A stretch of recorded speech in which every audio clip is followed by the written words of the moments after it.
इंदौर में आसाराम के आश्रम के भीतर पुलिस के पहुंचने की खबर है, लेकिन कुछ मिनट पहले आसाराम के बेटे, वो भी साईं हैं, नारायण साईं, आसाराम के शिष्य भी हैं, आसाराम के रास्ते पर भी आगे बढ़ रहे हैं। उन्होंने अभी कहा कि उनके परम पूज्य पिता बापू आसाराम एक बार फिर बीमार हो गए हैं, और बीमारी भी ऐसी जिसका इलाज बहुत आसान नहीं है, क्योंकि ये दिमाग की बीमारी है जो कभी कभी होती है और जिसके बारे में कुछ न्यूरोसर्जन ही बता सकते हैं। बहुत टेक्निकल टर्म इस्तेमाल किया उस बीमारी का, जो शायद मैं बताऊंगा तो कुछ गलत भी हो सकता है, लेकिन उन्होंने कहा यह दिमाग की बीमारी है जो कभी कभी होती है, दर्द उठता है। जाहिर है दर्द इसलिए उठ रहा है क्योंकि पुलिस उनके दरवाजे पर पहुंच चुकी है।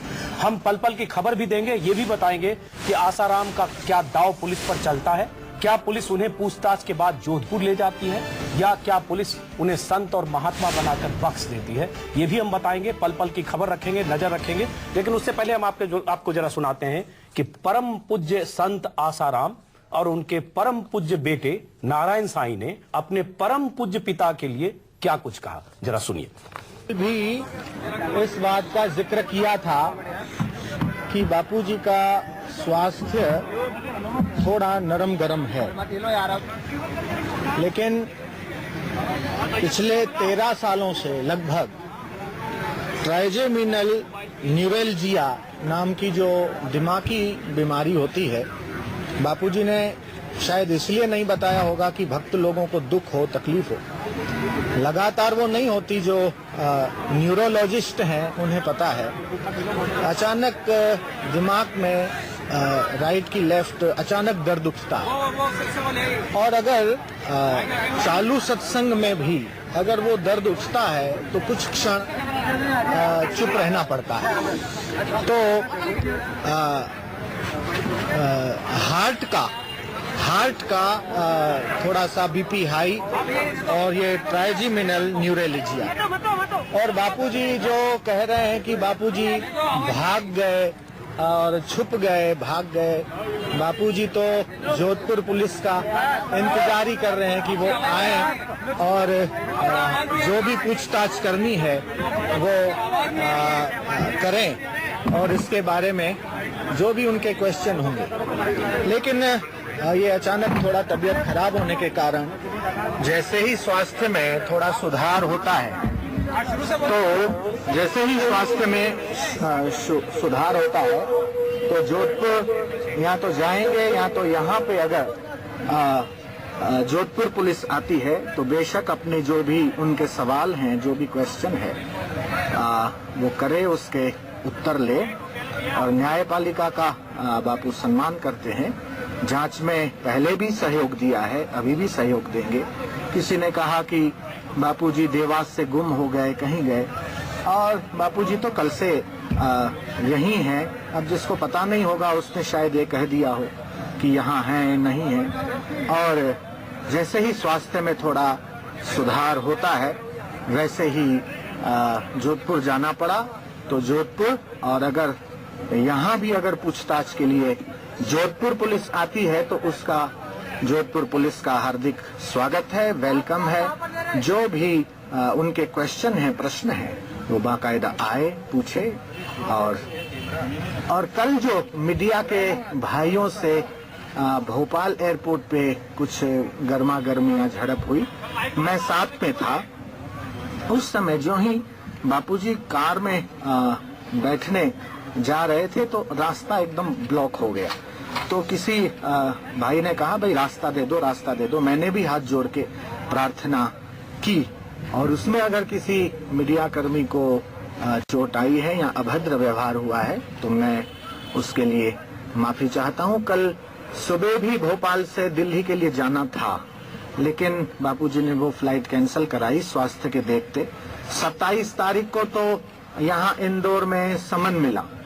उसके बाद फिर जन्माष्टमी का हर साल जो कार्यक्रम होता है वो किया। अचानक खबर मिली हमारे ससुर जी देवकृष्णाणी केवल। सुना आपने, नारायण सामी अपने भक्तों के बीच परम पूज्य आदरणीय संत शिरोमणि आसाराम के पुत्र नारायण सामी, उन्होंने क्या कुछ कहा आपने सुना। जैसा कि अक्सर होता है, हम लगातार इस पर बात कर रहे हैं।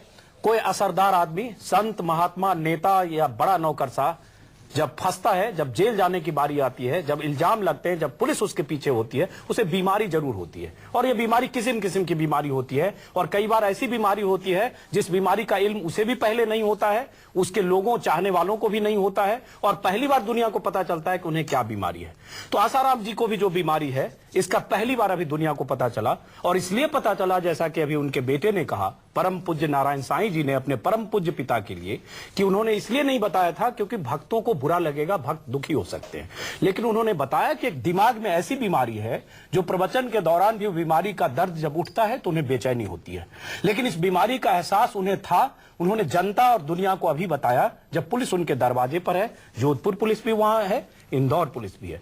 हम इस पर बात करेंगे कि आखिर ऐसी बीमारी अचानक क्यों हुई, और ये बीमारी जब कल उन्हें सम्मन के लिए आखिरी दिन थी, जोधपुर पहुंचने का आखिरी दिन था, तभी इस बीमारी का इल्म परसों कैसे हुआ। और आज उन्होंने जो कहा, एक बात और हम है, उन्होंने कहा कि अगर वो स्वस्थ होंगे तो जोधपुर जाएंगे। मतलब इसका बिटवीन द लाइन्स ये है कि वो अभी अस्वस्थ हैं और कम से कम जोधपुर तो नहीं जाएंगे। तो एक बात ये हो गई। दूसरी बात उन्होंने कहा, चाहे तो जोधपुर पुलिस आए और उनसे पूछताछ करे। अब ये क्या संकेत देता है इनके सिंह जी, आपसे हम सुनना चाहेंगे। देखिए, दिल भी खराब, दिमाग भी खराब, ये दो बातें तो साफ हो गई। तीसरी बात यह है कि एक ब्रीफ पीरियड के लिए आपके तथाकथित परम पूजनीय उनके बेटे ने कहा कि एक ब्रीफ पीरियड के लिए वो लैप्स में चले जाते हैं।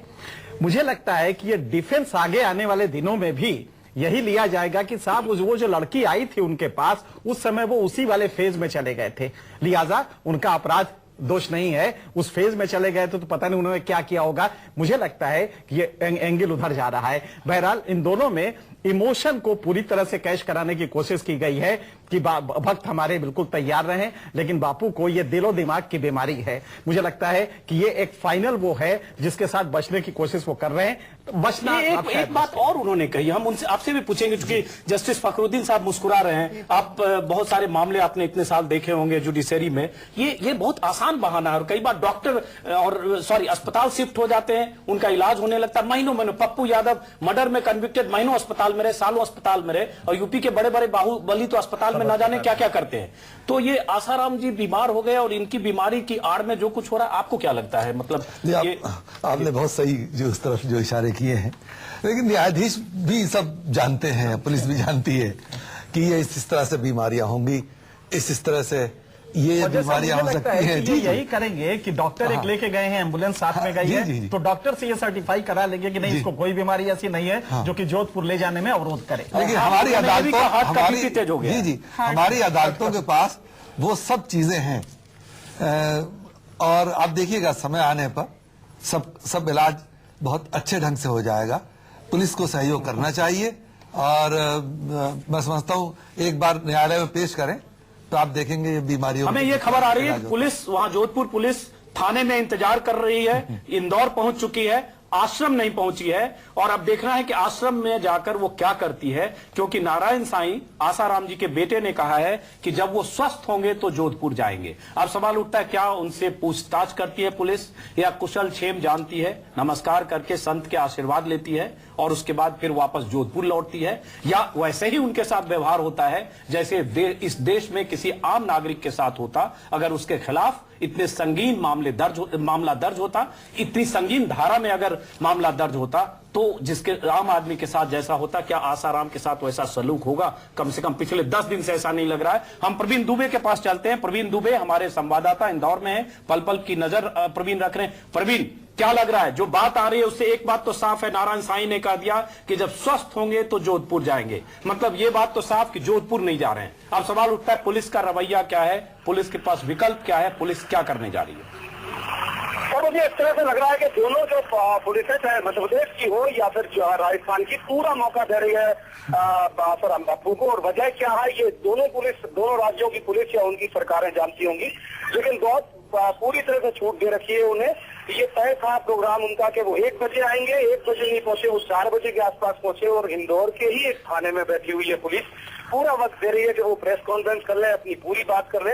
और अभी एक एम्बुलेंस आगे खड़ी हो गई, और एक छद्म बीमारी का नाम बता दिया गया कि उन्हें वो बीमारी है और इसलिए उन्हें हॉस्पिटलाइज कराना है। तो जाहिर सी बात है, ऐसा लगता है कि पुलिस अस्पताल में ही थोड़े बहुत बयान की औपचारिकता करके शायद वापस लौट जाए। चलिए ये बयान की औपचारिकता करके वापस लौट जाए। ये एक और याचिका मैं बता रहा हूँ, कानूनी नजरिए से एक और याचिका की तैयारी है।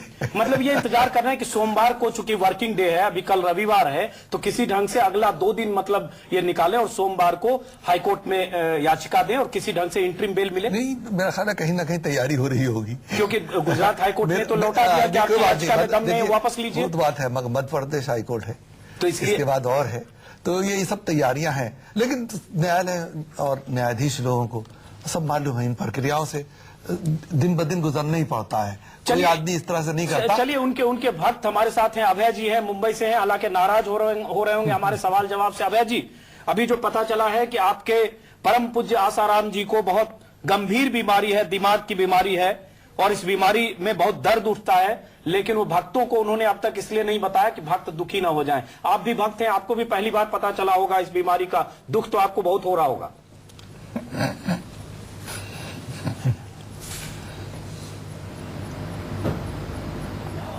अभय जी, बात आप तक पहुंची, मेरी सवाल पहुंचा आप तक?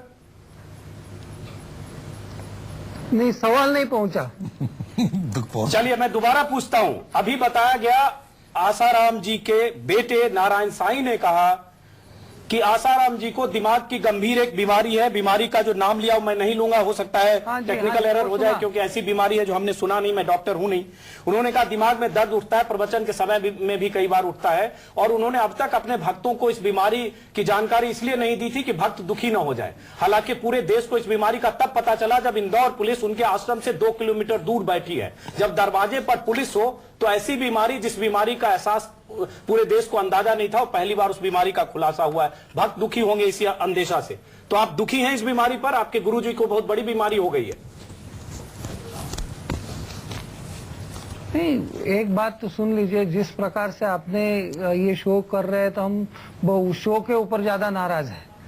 जिस प्रकार से मीडिया उनको कटघरे में खड़ी कर रही है उस प्रकार से नाराज है, क्योंकि आप लोगों की भावनाओं को ठेस पहुंचा रहे हैं। ये बार बार याद में रखिए कि आपको जानकारी है कि ये सब हिंदू समाज है, इतने सारे भक्त है, वो शांति रहेंगे जी। और जिस प्रकार से आप ये इस प्रकरण को हैंडल कर रहे हैं वो बहुत ही गलत है, मुझे लगता है। एक बात मैंने भी पूजनीय नारायण साईं जी की बात सुनी है। पूजनीय नारायण साईं ने साफ साफ कहा है, मेरी आवाज आ रही है? जी जी बिल्कुल आ रही है। पूरी तरह से साफ साफ कहा है कि हाँ जी, पूरी तरह से साफ साफ कहा है कि जोधपुर पुलिस यहाँ पे आती है तो बापूजी बयान देंगे। तो इसमें बहुत हड़कंप मचाने की क्या बात है? पुलिस आएगी, उनका जवाब ले लेगी, और जो भी लोग हैं उसके अंदर वो जरूर उसके सामने जाएंगे। किसी ने भी कोर्ट जाने से, पूजनीय बापूजी ने भी जोधपुर जाने से नकार नहीं दिया है। तो इसमें मतलब जिस प्रकार से पूजनीय बापूजी की नहीं, मैं तो बीमारी की बात कर रहा हूँ। अभय बहुत ही अभय जी, यहाँ पे शाही इमाम ने पत्रकारों के ऊपर हमला किया था, पत्रकार क्यों चुप बैठे थे? बापूजी को मुझे बताइए, शाही इमाम परसों नारायण स्वामी की तरफ से कहा गया, साईं की तरफ से कहा गया कि उन्हें बीमारी है, जब कल संबंध की आखिरी दिन था, आखिरी मियाद संबंध की पूरी हो रही थी, तभी बीमारी थी। और अब बीमारी ऐसी है कि जोधपुर नहीं जा सकते। आपने कहा कि मीडिया जिस ढंग से खबरों को दिखा रहा है, भावनाओं को ठेस पहुंच रही है, तो आपको बता दूं कि पिछले 4 दिन में 1 लाख से अधिक मैसेजेज आया, संदेश, और 98% लोग चाहते हैं कि आसाराम को गिरफ्तार किया जाए भारतीय कानून के मुताबिक, क्योंकि ऐसे किसी मामले में किसी और आम नागरिक पर अगर कोई लड़की ऐसा इल्जाम लगाती, FIR दर्ज होता तो सलाखों के पीछे होता। तो लोगों की भावनाएं ये हैं, आपकी भावना, आप देश की 125 करोड़ की जनता की भावनाएं माफ करें, ना माने उसको। इशू हुआ है, 28 तारीख को कृष्ण जन्माष्टमी का समय था, 2 दिन में वो सब कोर्ट प्रोसीजर है। यहाँ पे जज बैठे, DGP साहब बैठे, क्या ये कानूनी सलाह लेने में, समय लेने में क्या समय नहीं लग सकता है? कानूनी सलाह लेने का ये मतलब नहीं है कि आप झांसा दें। कानूनी सलाह लेने का ये मतलब नहीं है कि आप झांसा दें, सम्मान की तारीख को करके आप भोपाल से देवास के रास्ते इंदौर चले जाएं। तो इसमें क्या झांसा देने की बात आ गई? बिल्कुल नहीं, इंदौर चले आए तो इंदौर में उन्होंने कहा है कि यहाँ पे जोधपुर पुलिस आए, तो वहाँ उन्होंने कहाँ झांसा दिया है? झांसा ये दिया कि सम्मान की कल आखिरी तारीख थी, मियाद थी, तो उनको जोधपुर जाना चाहिए था। अगर वो फ्लाइट लेके कल दिल्ली आ रहे थे, तो भेजा था, फ्लाइट लेके उनको भोपाल से जोधपुर आना चाहिए था। कल फ्लाइट से वो दिल्ली रवाना हो रहे थे, परसों बीमार थे, तो कल टनाटन बहुत तेज रफ्तार से वो जैसे ट्रेडमिल पर भागते उस रफ्तार से एयरपोर्ट में इंटर कर रहे थे, तो तस्वीरें दुनिया ने देखी। तो जाहिर है बीमार इतने नहीं थे। और जब वो दिल्ली आ रहे थे तो भोपाल क्यों नहीं गए कल, सॉरी माफ करें, जोधपुर क्यों नहीं गए कल?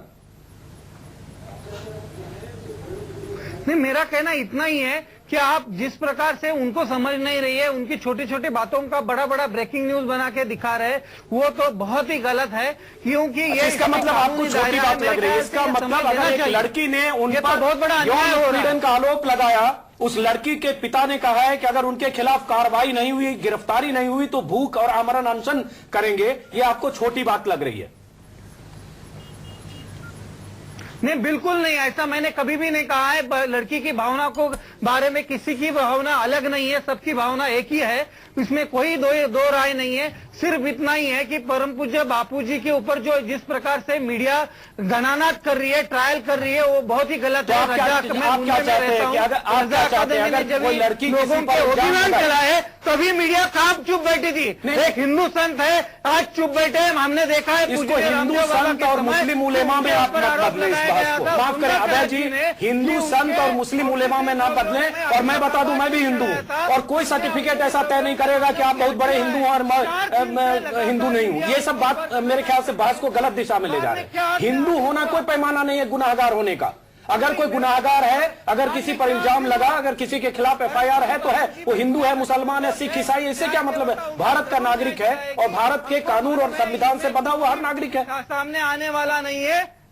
सिर्फ हम शांति से सुन रहे, शांति से सब कुछ लेके जा रहे, इसका मीडिया गलत तरह से शांति से नहीं, आपने शांति फैलाने की कल कोशिश की भोपाल में शांति नहीं थी। और नारायण साहनी ने माना कल कि एयरपोर्ट जाते हुए आसाराम जी की गाड़ी को रोकने की कोशिश की, कुछ भाई लोगों के साथ धक्का मुक्की हुई, तो माफी चाहता हूँ। नारायण साईं ने माना कि कल धक्का मुक्की उनके समर्थकों ने किया। बारे में शांति नहीं थी कल और आज भी जोधपुर में शांति नहीं थी। बेटे ने क्षमा मांगी है, इसके बारे में आपका क्या कहना है? हमारा ये कहना है कि आप आधा घंटा पहले कह रहे थे कि वो गुंडे आसाराम के नहीं थे और अभी आधा घंटे के अंदर नारायण साईं ने मान लिया कि वो उनके लोग थे। तो पहले तो आप बयान वापस लीजिए जो आधा घंटे इसी चैनल पे कह रहे थे। मेरा अभी भी रिकॉर्डिंग निकाल के देखिए, मैंने कहा है कि ऐसा हो सकता है। चलिए हम आपसे बात करेंगे। टीना शर्मा जी, चूंकि ब्रेक के बाद आपको जाना है, आपकी टिप्पणी आपने सुना। हालांकि इस बहस में कुछ निकलेगा नहीं क्योंकि उनके परम पूज्य आसाराम जी हैं जो भारतीय कायदे कानून से ऊपर हैं और उनके सामने सबको दंडवत होना चाहिए। देखिए, मैं इसमें बड़ा मैं सिर्फ इतना कैटेगोरिकली कहना चाहूंगी कि हिंदू धर्म की जो आस्था है इस तरह के लोगों ने बर्बाद की है। और ये हिंदू के नाम पे जो बार बार ये इनका प्रवचन आ रहा है अभय वर्तक जी का, मुझे क्षमा करे अभय जी ऐसा बोलने के लिए, क्योंकि मुझे लगता है कि हमारी जो आस्था है उसमें कहीं ना कहीं कुछ कमी है जो ऐसे व्यक्ति को हम पूछते हैं जो कानून का पालन नहीं कर रहे हैं, पहली बात। और दूसरी बात, मैं एक बात और कहना चाहूंगी अभय वर्तक जी कि आप कल भी मैं आपके साथ डिबेट में थी, आप बार बार कल रात को टाइम्स नाउ पे भी आपने ये कहा, बाकी चैनल्स पे भी कहा कि आपको समय नहीं मिल रहा है। मुझे ऐसा लगता है कि जितना समय आपको और जितना आसाराम जी पे मेहरबानी इस देश की हुई है, या इस पुलिस सिस्टम की हुई है, या इस पॉलिटिकल सिस्टम की हुई है, आज तक किसी व्यक्ति पे इतनी मेहरबानी नहीं हुई। तो शर्म आनी चाहिए ऐसी पॉलिटिकल क्लास को, और शर्म आनी चाहिए ऐसे सिस्टम को। ऐसी इस लैंग्वेज का बिल्कुल उपयोग मत कीजिए चैनल पे, इसलिए बुलाया जाता है कि हर एक को अपना पक्ष रखने के लिए एक अवसर दिया जाए। के आगे संत लिखने से खुद आप स्वामी लिखकर और बैठ जाएं और प्रवचन देने लगे और भू माफिया है। अभी आप FIR के समय ऐसा आरोप नहीं कर सकते। भू माफिया है, ये सब जानते हैं। FIR के समय आप ऐसा आरोप नहीं कर सकते।